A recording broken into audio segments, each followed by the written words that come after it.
Today we're going to take a look here at how to have a good overall course design for your course.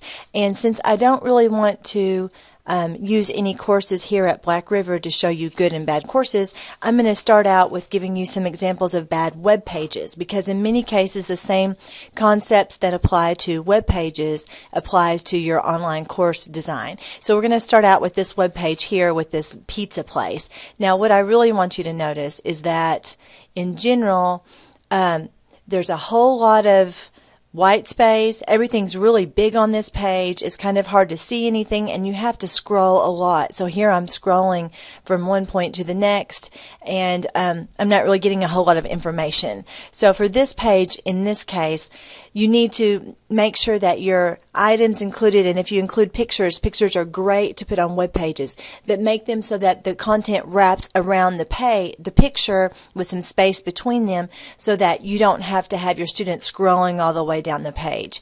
This next page is a horrible site. It's a child murder site, but what I want you to notice about this page is it's extremely hard to read. It's the colors. And again, whenever you're doing your course, using color is an excellent choice. However, one reason you use color is to emphasize things and to bring things out. And in this case, your color is overwhelming. Now, in most cases on your web pages in your course, you won't have a background color, but you don't want to make the font yellow or one part yellow and one part red. They clash. So in this case, you see the blue and the greens clashing really bad, and it's extremely difficult to read.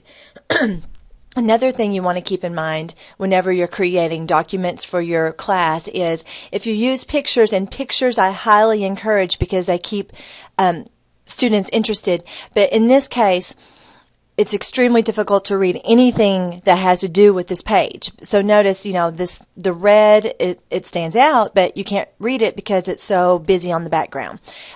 When you have a picture in your page of your document, again, put your text around it. Don't use wild, funky colors. Use colors to emphasize and be consistent with them.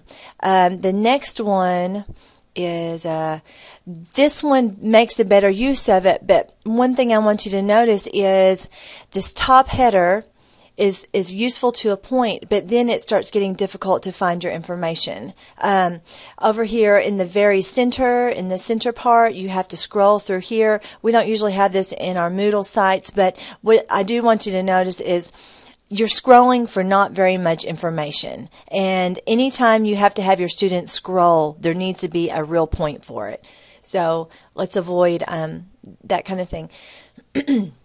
On this page, one thing to keep in mind that's especially important with online documents is that students skim them. They don't read them. And on this page, if you want to find some information, it's difficult to find it. You have various fonts with no reasoning for why they're different sizes or colors or bolding. It's difficult to scroll and find anything on this page. Now, everything's blocked together, which is nice. They're blocked here in this case by date, but it's still hard to find anything on this page because it doesn't seem to be, there's no specific headings clearly identifying, and they're blocked by the date, but the date is one of the minor things on that page. So in this block here, it's hard to see that it's March 19th, 2010 because the first thing you see is in all caps, useful tools for teaching, evolution, and nature of science. Because remember, all caps online means yelling. And then finally, we're going to look at this page from Yale, which is surprising, but it's the art page, and this is just wild. But again, see all the different colors. If they had the picture smaller on the side, they wouldn't need all these colors to bring information out. They could just use a nice bold, and with a little space between it. Now let me show you an example of a good page.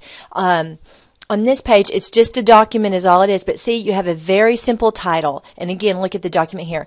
The title's easy to see. It's not all caps. It's not yelling at you. It's not a funky color. You've got a nice simple here. It's in bold, but it's the normal font. And notice they're using their normal block font space. This is easy to read for students. We also have We have headings within it, which makes it simpler also for students to find information. So use your headings. Don't use funky colors. Do use color if you want to, but just be consistent. If you use green only for one purpose. If you use blue only for one purpose. So make sure students know why you're using those colors. All the green headings might be a level 2 heading. All of the blue headings might be a level 3 heading. And all of the black, bold, 16 font headings are the title. So in that case, it's going to be very easy for students to recognize.